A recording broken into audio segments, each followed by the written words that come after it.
So smartphone makers have started experimenting with pop-up camera mechanism, and that has reached to an extent where we have some of the greatest smartphones in the market. It's not the first time when we are talking about the Galaxy A90, through which Samsung will join the club. First things first, this is what the Galaxy A90 will probably look like, and it's the best look of the device that really looks amazing. The concept video by Walker Khan shows the working of this new mechanism, and as you can see, the slider raises up its dual camera, which then rotates to work as front camera as well.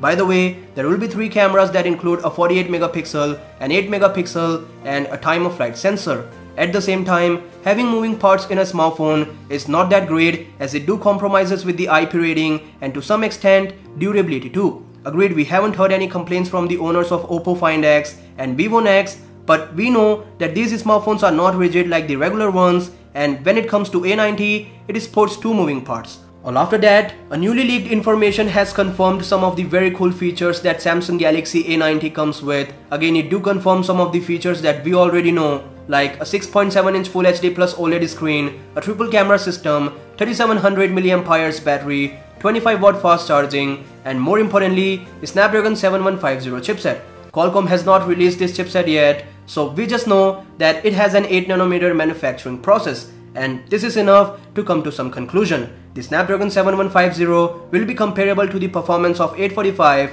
which is a very capable SoC. The performance of this processor isn't bad in any possible way, and with this new chipset, Qualcomm may boost the experience to some next level. Right now, it sounds so good for A90 and also for its users. Additionally, the Galaxy A90 is speculated to use sound on display technology, but for a mid-range phone, it's little impossible, so take this as a pinch of salt for now. Look, I may go wrong, and Samsung used this very cool technology to boost sales by attracting more and more consumers. So let's see how it pans out. That said, the Galaxy A90 is going to launch on April 10th, and for daily updates like this, you know what to do. Peace out.